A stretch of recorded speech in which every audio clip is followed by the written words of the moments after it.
Bienvenidos a Animal Training Cast, un podcast dedicado especialmente para todos los amantes del entrenamiento animal.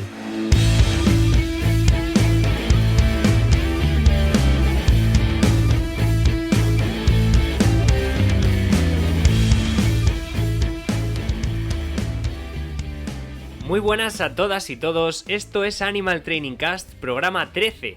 Soy David Barroso y me acompañan, como siempre, Carlos Bueren y Sonia Grande. Hola David. Muy buenas, ¿cómo estás? Pues mira, muy contento porque la novedad de este mes es que no vamos a traer simplemente una entrevista, sino que vamos a tener dos entrevistas. Esta es la segunda entrevista que traemos para este mes y además también muy relacionada con la anterior, ya que no cambiamos de mundillo, de ámbito, y seguimos tratando el entrenamiento en núcleos zoológicos. Tenemos hoy con nosotros a Esther Valderrábano, veterinaria y conservadora de Marcelle Natureza, un centro que se encuentra en Lugo y que alberga unos 270 animales de 53 especies diferentes.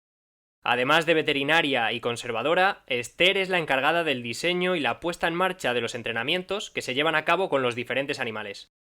Bienvenida, Esther, muchísimas gracias por esta entrevista. Hola, muchísimas gracias a vosotros y enhorabuena por todo este planteamiento que tenéis de entrenamientos y de divulgación, que me parece básico para que podamos todos estar un poquito en contacto. Muchas gracias, Esther. Muchísimas gracias. Para profundizar un poquito más, para iniciar esta entrevista, aunque te haya presentado ahora mismo, vamos a aprovechar esta primera pregunta para romper un poco el hielo, ¿no? Para situarnos, para saber, pues eso, un poquito quién eres, dónde trabajas, a qué te dedicas. Pues nada, trabajo en un centro que, bueno, el objetivo de este centro principalmente es la reubicación de animales en situación de necesidad o de especies en peligro de extinción. Así que, bueno, principalmente mi trabajo se basa en manejar situaciones un poco complicadas de origen, porque vienen muchas veces de centros o particulares que han provocado un maltrato en esos animales y eso tiene unas secuelas tanto físicas como psicológicas. Así que, bueno, principalmente mi trabajo se basa en reconocer todos los signos de alteración del comportamiento e intentar recuperar un poquito un comportamiento natural, ya lo haya tenido en su vida o no lo haya presentado nunca, pero bueno, intentar mejorar su calidad de vida. Esther, muchas de las personas que probablemente hoy están escuchando no conozcan el papel del conservador. ¿Podrías contarnos en qué consiste concretamente la labor de un conservador en un centro como el vuestro? Bueno, pues un conservador, según la ley, los conservadores lo que hacemos es determinar qué planes de conservación vamos a llevar a cabo en los parques zoológicos. Normalmente esto solo se centra en términos generales en los programas de cría en cautividad, de la EAZA, EEPs, ESBs, pero bueno, cada parque puede elegir un poco la línea de acción hacia la conservación que quiere llevar a cabo. En nuestro caso, pues nuestra línea de acción va tanto por esa línea de participación en programas. No es que criemos en exceso, porque si criamos demasiado nos quedamos sin sitio para reubicar, que es nuestra segunda línea y casi la principal línea de acción de aquí.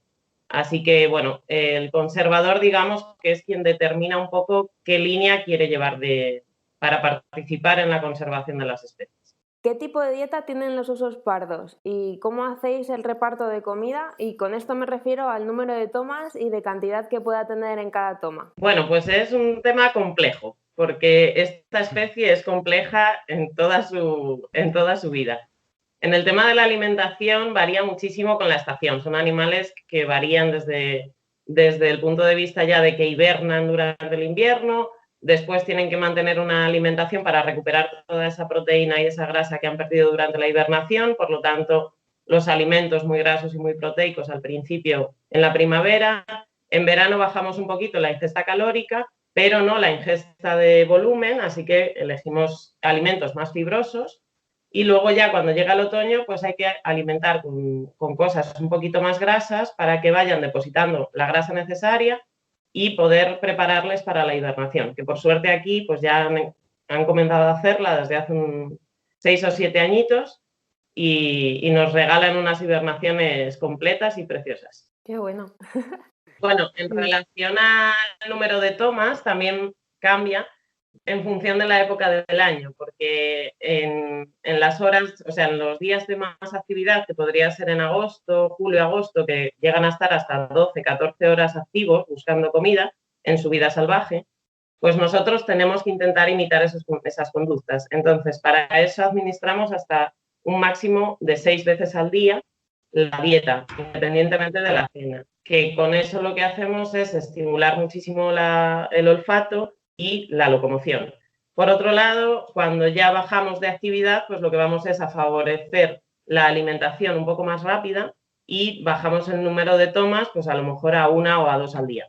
Y luego la cena aparte. ¿Y utilizas su comida como refuerzo o has utilizado algo diferente a lo que suelen tener en su dieta? Pues bueno, por lo general les mimo un poquito en este caso y les damos, iniciamos el entrenamiento con cereales con miel, que no forma parte de su dieta normal. Lo que pasa es que, bueno, como sabéis, pues el oso le pirra la miel, así que, bueno, pues para que el inicio y la terapia de sensibilización hacia nosotros inicial pues fuera positiva, bueno, pues empezamos con un alimento muy apetitivo. Después hemos ido bajando un poquito esa apetitividad para que no se me acostumbren a que siempre va a ser oro todo lo que le demos. Y bueno, pues hay parte de su dieta y hay parte, bueno, como refuerzo final, siempre damos un poquito con algo con miel, pero solo como premio final. ¿Y cuánta cantidad de comida es capaz de ingerir un oso en una sesión de entrenamiento? Realmente muy poquita. Manejamos 100, 200 gramos de comida muy troceada porque principalmente ellos, como lo que buscan es con la nariz, con el olfato, pues no es tanto lo que están ingiriendo, sino lo que les está apeteciendo de lo que huelen, porque ellos eligen mucho, pues si estamos entrenando con fruta, eligen mucho la fruta, les gustan mucho los arándanos, las cosas dulces, así que bueno, para ellos es más el saborear que la cantidad. Así que en cantidades para entrenamiento realmente se necesita muy poquito. Yo la verdad que no sé vosotros, pero con todo este tema de alimentación que habéis estado hablando me estaba quedando como muy embobado porque para mí por lo menos es como muy nuevo. Desconocía pues todo el tema de la alimentación en oso pardo o cómo podíais utilizar esa alimentación para entrenar con ellos. Y ya que estábamos hablando ahora al final eso, ¿no? De la cantidad de comida en una sesión de entrenamiento, entiendo que habéis trabajado con ellos comportamientos cooperativos, seguramente comportamientos médicos.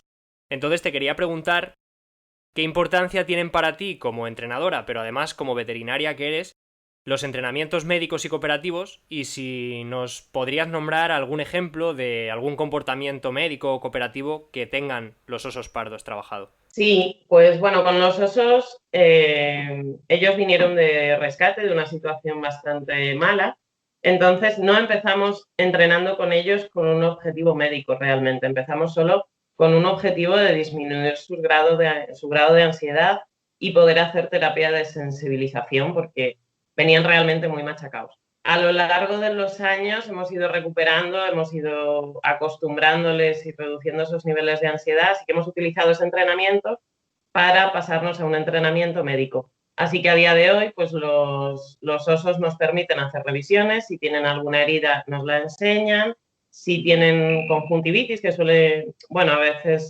pues sobre todo uno de los ejemplares a veces padece de conjuntivitis, nos deja echarle el colirio, revisarle los ojos. En el caso de los osos pardos, una de las patologías principales en cautividad serían las caries, por lo tanto es muy importante que le revisemos a diario los dientes, las muelas, nos permite abrir la boca, tomar la medicación oral si es que fuera necesario. Así que bueno, nos permite, no son técnicas de momento demasiado invasivas ni traumáticas, pero bueno, ellos lo hacen de forma muy cooperativa y de hecho encantados de participar en el entrenamiento. Y Esther, además de los osos pardos, teniendo en cuenta, ¿no?, los diferentes animales que tenéis en el parque, ¿cuál dirías que ha sido el tipo de intervención así como más invasiva que pueda resultar para los animales que tenéis allí, en la que puedan participar de forma voluntaria? Pues yo creo que lo más invasivo podrían ser las capturas. De momento aquí no hacemos extracción de sangre, solo con uno de los ejemplares de oso pardo estamos iniciando el entrenamiento, aunque no estoy muy convencida de si lo vamos a continuar, porque bueno, pues el hecho de someterle a la inyección o a clavar la aguja, pues ya es bastante traumático. Así que de momento creo que lo más traumático que podríamos considerar y que le estamos ahorrando gracias al entrenamiento sería la captura. Qué bueno. Entrar en un transportín, porque al fin y al cabo la fauna salvaje obviamente no se va a dejar coger voluntariamente, así que el hecho de que se puedan manejar sin estrés y que puedan entrar a un sitio de manejo, pues para nosotros es mucho más fácil y para ellos es tremendamente positivo. ¿Y cuáles son para ti los aspectos clave o cosas a tener en cuenta cuando te pones a entrenar con esta especie? Bueno, pues cuando inicio una sesión, cuando inicio un entrenamiento, los aspectos clave serían los resultados primero de un análisis etológico, porque a la hora de diseñar un programa, pues primero me baso en cómo está el individuo, qué necesidades etológicas tiene y cuáles son sus mermas, ¿no? Entonces, bueno, para mí lo más esencial sería conocer primero al individuo para poder establecer una sesión de entrenamiento válida, útil para él y útil para nosotros. Y nos contabas que además de osos pardos trabajas con otro tipo de animales, como pueden ser rumiantes o pequeños primates. ¿Cómo te organizas los entrenamientos a la semana? Bueno, eso creo que es una de las cosas más complicadas de mi trabajo, organizar el tiempo. Pues lo más que puedo hacer es intentar entrenar a todas horas. Normalmente utilizamos las mañanas, que es cuando los animales suelen estar más receptivos, porque como a nosotros nos gustaría poder dormir la siesta, ellos obviamente la duermen. Así que entre las 3 y las 5 de la tarde los animales por lo general suelen estar un poco más tranquilos e intentamos siempre adaptarnos a sus rutinas naturales, adaptarnos a sus horarios. Así que, bueno, en el caso de especies nocturnas o crepusculares, pues lo hacemos siempre a la hora del atardecer. Y si no, pues siempre por las mañanas intentamos entrenar. Por suerte, nuestro equipo, pues casi siempre, casi todos los días, intentamos que el manejo sea a través del entrenamiento también. Así que, bueno, no solo yo estoy entrenando, están entrenando el resto de mis compañeros y bueno, pues cómo nos organizamos también un poco depende de las necesidades en ese momento de cada especie o de cada individuo. Mira, yo iba a preguntar que de qué manera se organiza precisamente y con qué plazos de tiempo más o menos se maneja, pero voy a dejarlo en qué plazos de tiempos manejas. Quiero decir, tú te marcas un objetivo, un comportamiento que necesitas que tenga una especie. ¿Os marcáis plazos de tiempo para conseguir ese ejercicio en base a las sesiones que podéis hacer en el día? ¿O no os marcáis, por ejemplo, pues en una semana o en 15 días tengo que tener conseguido esto? ¿O lo vais viendo cómo se va desarrollando? Realmente no me gusta marcarme muchos plazos, porque cada individuo es completamente diferente y no me gusta marcarme plazos límite. Lo que sí me planteo es un objetivo en el que voy a querer llegar pues de aquí a 15 días o 20 días. Si no consigo llegar, porque solo entreno, eso sí, una vez al día, no entreno más. Solo se manejan una vez al día y solo se les entrena esa vez. Entonces, si en 15 20 días no consigo mi objetivo, sí que intento o bajar un poquito el criterio o reevaluar a ver qué es lo que estoy haciendo mal, por qué no estoy consiguiendo lo que me propuse. Pero bueno, los plazos que podría manejar sería que siempre subo de criterio cuando aproximadamente conseguimos realizar el animal y yo o el entrenador que esté haciéndolo 5 veces seguidas el mismo objetivo, entonces ahí entiendo que hay un éxito y pasamos al siguiente criterio, pero todo lo hacemos muy paulatinamente y si el animal decide parar, por la razón que sea, lo paramos y volvemos para atrás. Es decir, al no tener plazos, porque no se hace ningún tipo de show, pues depende un poco más del animal que de nosotros. Esther, yo ahora quiero preguntarte un poquito por ejercicios, ¿vale? Cuando en los primeros episodios hemos estado hablando de bases del entrenamiento en diferentes especies de animales, ¿sí? Y nos resulta siempre muy interesante, yo creo que esto es algo que, hablando siempre con compañeros, pues a mí siempre me interesa. Entonces, me gustaría que nos contaras un poco qué ejercicios consideras de base con los que empezar a trabajar en general con los animales? Al margen de que a lo mejor busques algo en concreto al empezar con uno porque consideres que sea lo idóneo, pero ¿tienes así algunos ejercicios que digas, estos ejercicios son básicos para luego poder empezar a hacer estas otras cosas? Bueno, pues para responderte dividiría la respuesta en dos. Si el animal ha sufrido una situación negativa respecto a su vida, pues lo primero que voy a hacer es luring, siempre.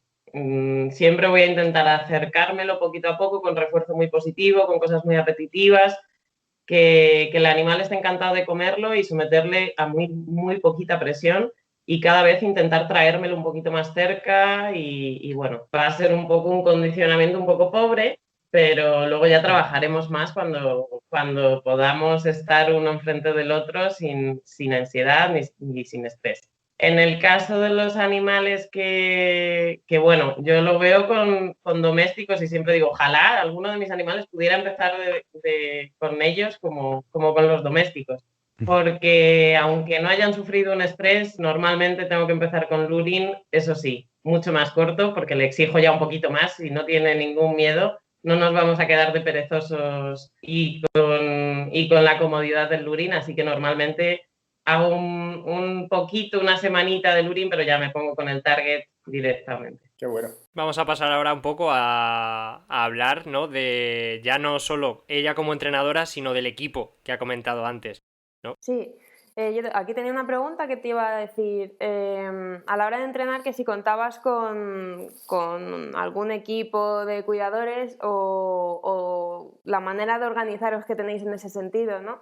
Porque si vais muy a tope, no sé si cuentas en tu día a día con otra persona que te pueda echar una mano o os tenéis que organizar súper bien para decir, chicos, necesito ayuda y organizaros con lo que estéis entrenando en ese momento. Bueno, la verdad es que tengo bastante suerte porque tenemos casi todo el año tenemos personal de prácticas. Así que una de mis máximas es que cuando manejamos animales potencialmente peligrosos siempre haya como mínimo 2 personas, una persona entrenando y la otra observando. Así que la posibilidad que me ofrece el tener gente de prácticas pues me permite reducir un poco el trabajo de mis compañeros. Una vez que el entrenamiento está diseñado, está ejecutado y los animales lo tienen clarísimo, pues pasan los compañeros de manejo y de dieta, pues se pasan a entrenar con ellos, pero bueno, ya son entrenamientos cortos y pues a lo mejor con 5 o 7 minutos ya el animal queda solo con la cosa de que no pierda la conducta creada. Pero sí que todos mis compañeros que se dedican al manejo y a la dieta, pues intentan mantener todos los entrenamientos que hayamos creado, sí. Qué bien, porque eso es una parte que me parece súper importante. De hecho, no puede venir más a cuento la pregunta que le iba a hacer yo ahora, porque te iba a preguntar si, siendo tú la que diseña e inicia los entrenamientos, si te resulta complicado luego mantener un comportamiento ya entrenado, en este caso por ti, a la hora de que otros entrenadores u otros cuidadores, como comentas, se pongan a hacer ese mismo comportamiento, ¿no? ¿Te resulta complicado explicarles y adaptar todo lo que tú has trabajado a que puedan hacerlo ellos y que eso se mantenga en el tiempo, o en ese sentido os podéis organizar perfectamente? No, nos organizamos muy bien. Además, la capacidad de memoria que tienen nuestros animales en general, salvo en algunas aves, pues la verdad es que es tremenda. Así que aunque pasemos un tiempo sin entrenar por falta de tiempo, de personal o de lo que sea, pues el animal recupera enseguida. Por otro lado, tampoco es que diseño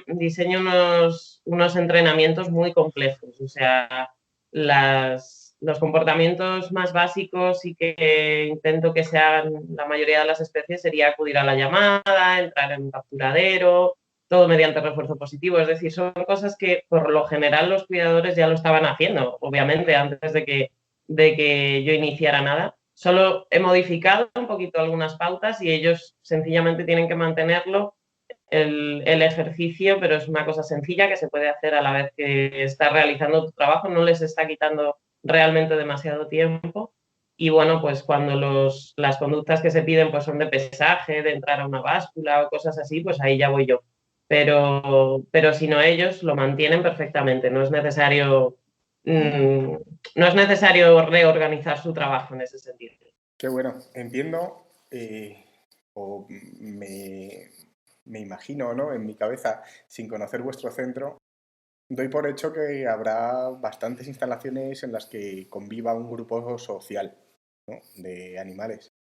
Y mi experiencia también trabajando con diferentes entidades suele ser necesario en algunas ocasiones poder trabajar con varios animales a la vez, porque no siempre es posible, ¿no? Tener esa opción del uno a uno con cada uno de ellos, que no sé si es el caso en vuestro centro.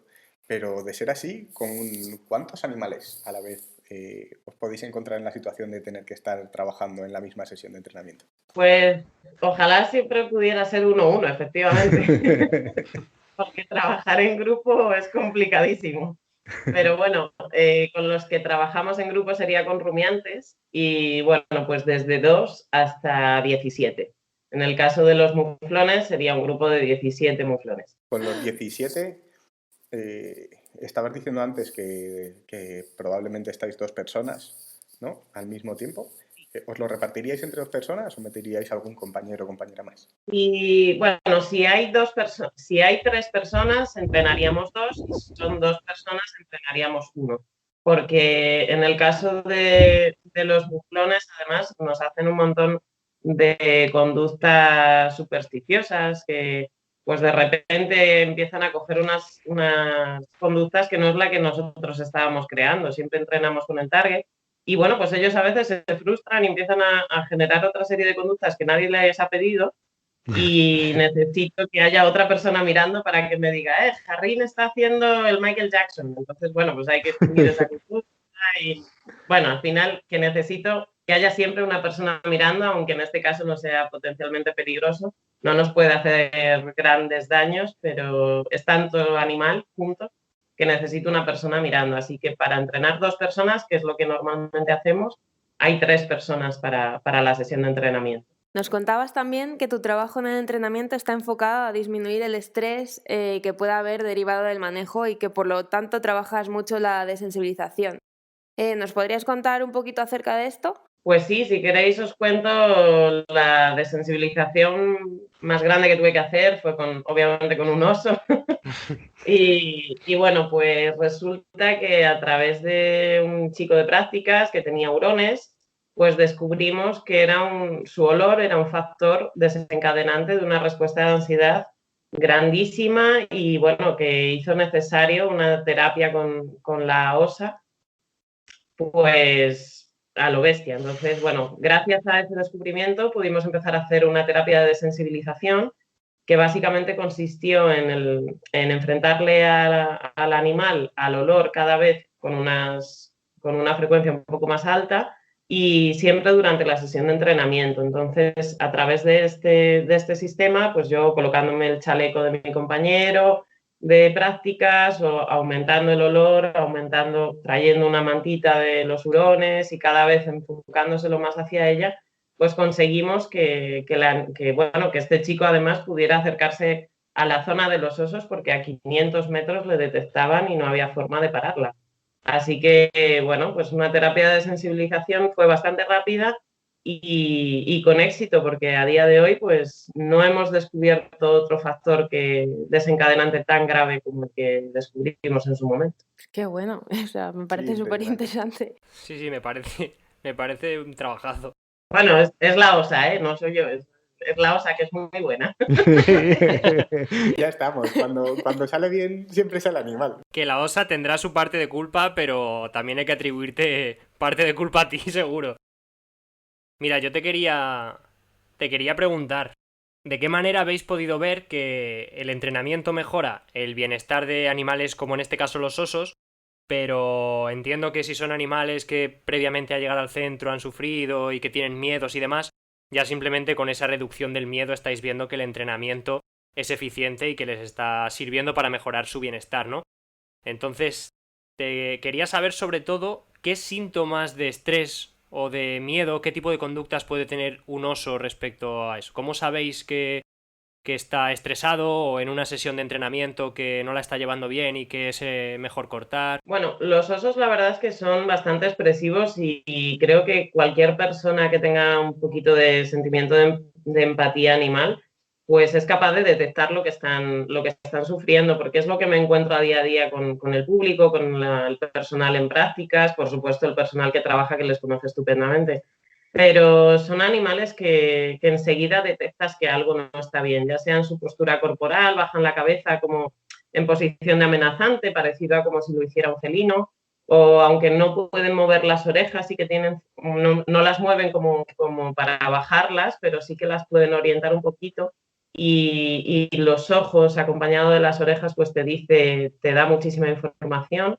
Luego, desde luego, en episodios de estrés muy alto, de ansiedad, pues dilatación de pupilas, salivación, orinarse, todo ese tipo de conductas que, bueno, eso cualquiera podría verlo muy fácil. En el caso de los osos es muy sencillo poder detectar que están sufriendo un ataque de ansiedad o que algo no les está gustando sencillamente porque te miran un poquito como si fueran a acecharte.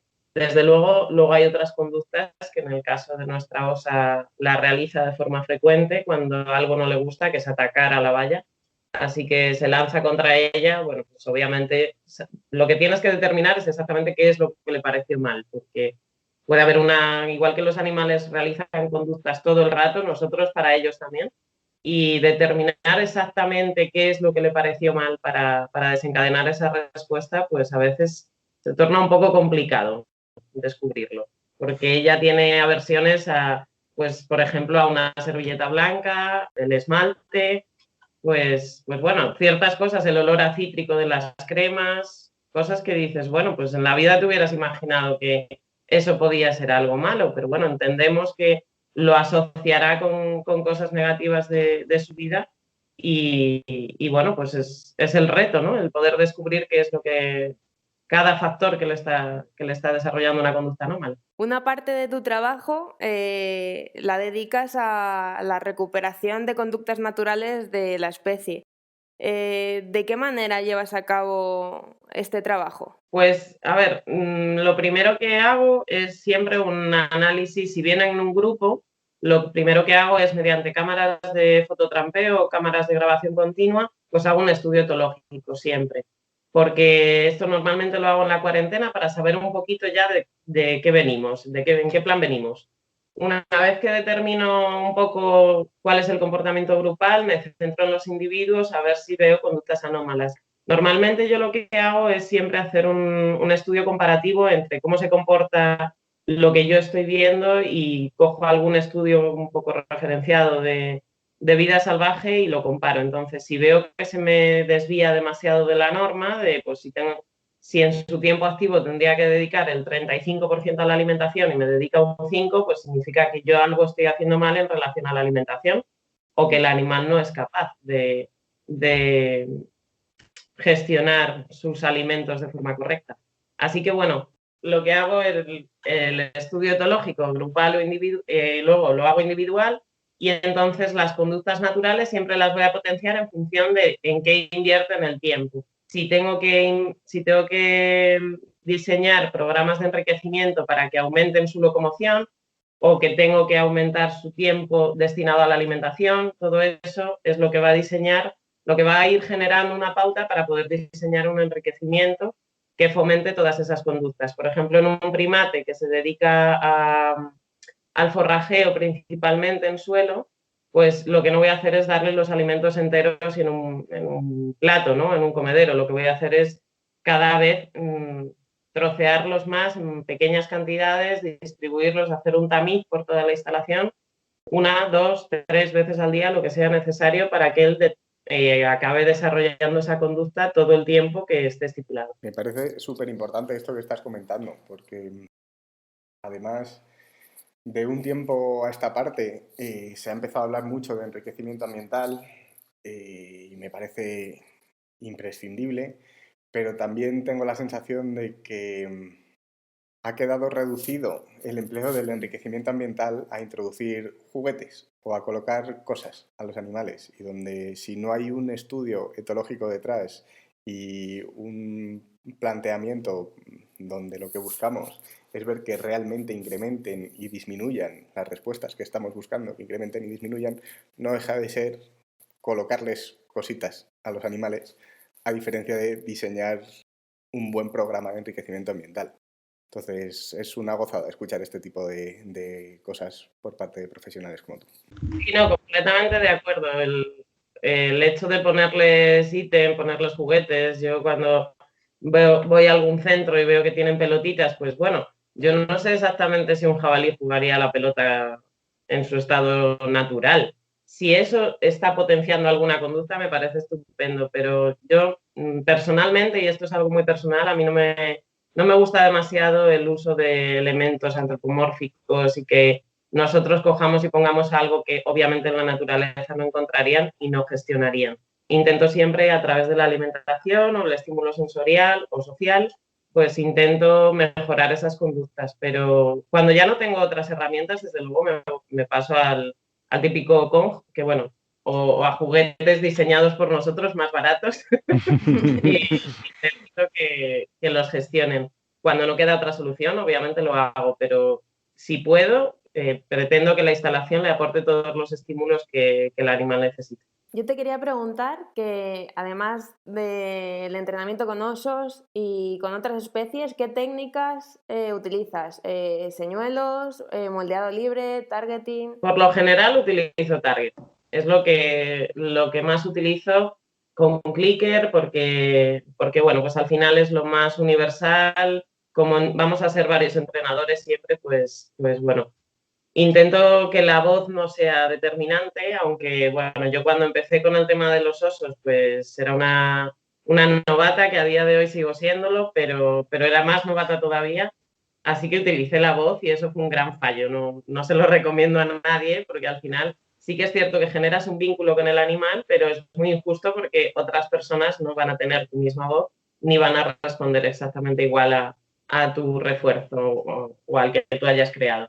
Así que a día de hoy casi todos los entrenamientos que hago los hacemos con target y con clicker. Genial. Y por el tipo de centro que tenéis, ¿con qué tipo de problemas de conducta habéis tenido que lidiar y cómo los habéis entrenado? Lo más frecuente sería la agresividad por miedo, por lo general. En la mayoría de los casos, animales que hayan sido pues, procedentes de circos, de zoos en los que hayan sido maltratados, de zoos de estos que quedaron anticuados y que menos mal que ya están en su mayoría cerrados, pero que los animales siguen manifestando esas conductas de agresión por miedo. Moldear esas conductas es lo más complicado. Por lo general, pues mira, por ejemplo, en los babuinos sí que tenemos un ejemplo de uno de los animales que realizamos entrenamiento para poder manejarlos de forma segura y poder revisarlos y se basan en introducirles en una catching, en una jaula de manejo, en la que ellos van a estar cerrados en un sitio muy pequeñito, es como las jaulas de compresión felina. Entonces eso lo necesitamos, es el animal más peligroso que tenemos en el parque, por lo tanto lo hacemos siempre sin contacto directo, solo a través de una valla, que no pueden atravesar ellos, pero ellos tienen que ser partícipes de todo aquello. ¿Qué pasa? Que el face to face en estos animales lo llevan regular y en el caso de uno de los babuinos, pues la agresión, el display que hacen es de un nivel altísimo de ansiedad que viene derivado todo por el miedo que tiene a que algo le pase. Así que, ¿cómo manejamos esa situación? Normalmente hacemos en out. Estamos durante la sesión de entrenamiento, cuando nos hace un display de agresión, pues paramos 10 segundos, el animal se tiene que calmar, volvemos a reiniciar, aquí no ha pasado nada. Por supuesto, no hay una regañina, tampoco le valdría de nada una regañina al babuino, porque bueno, pues se va a reír de ti, ¿no? Y probablemente confirmaría sus miedos. Probablemente, sí. Esther, como profesional me parece que eres una profesional polifacética, ¿no? Eres veterinaria, eres conservadora y eres entrenadora, lo cual es maravilloso. Y por eso creo que esta pregunta pues probablemente tenga más de una respuesta. Y es que te quería preguntar qué profesionales han tenido mayor impacto en tu trayectoria profesional.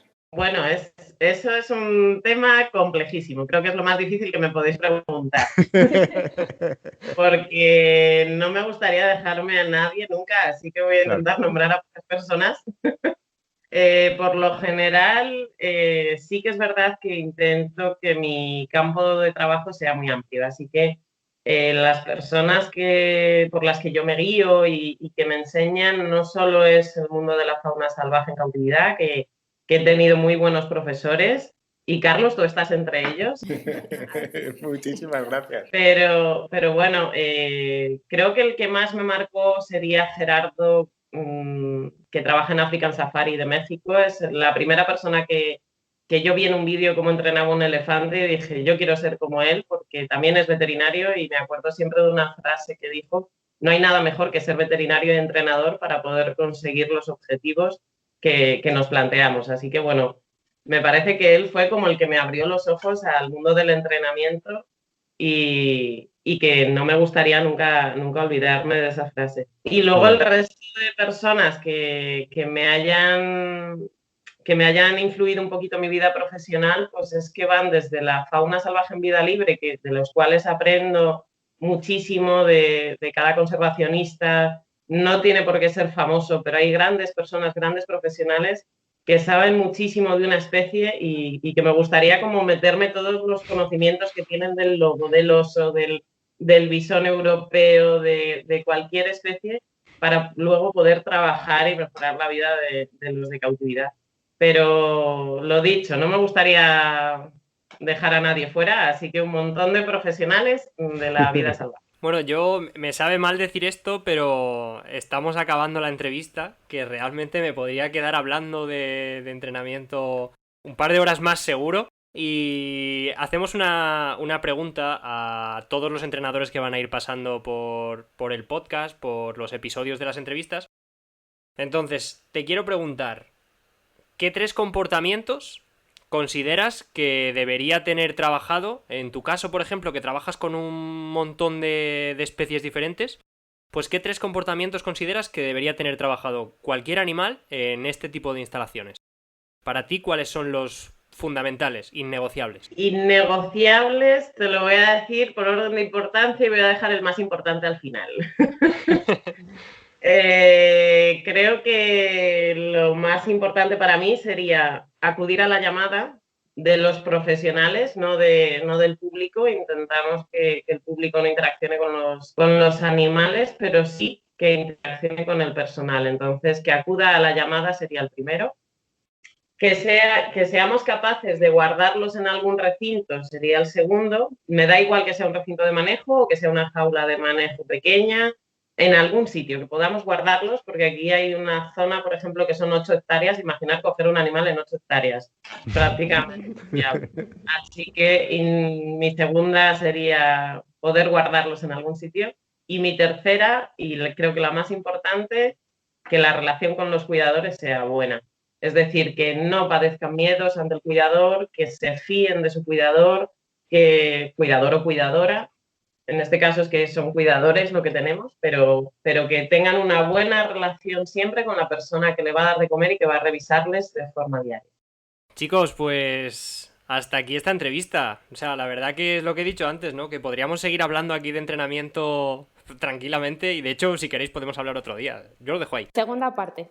Esther, muchísimas gracias. Encantada, encantada. De verdad, ha sido fantástico, me ha encantado, así que muchísimas gracias por concedernos esta entrevista y por participar. De verdad, muchas gracias, me ha encantado. Mira, Esther, una cosita más antes de terminar y de cerrar. Aprovechando que nos va a estar escuchando gente y tal, ¿de qué manera podría la gente colaborar con vuestro centro? Pues viniendo al parque. Es la única forma. Nuestro único ingreso es la taquilla, así que nada. El mejor ingreso la mejor ayuda que nos pueden hacer sería venir al parque y ver a nuestros animales y disfrutar de ellos. Dejamos en la descripción todos los datos donde encontrar el parque, y nosotros en concreto prometemos visitaros. Sí, sí. Pero os cojo la palabra. Pues Esther, muchísimas gracias y ojalá nos veamos pronto. Muchísimas gracias. Bueno, muchísimas gracias a vosotros. Un placer. Nos vemos pronto.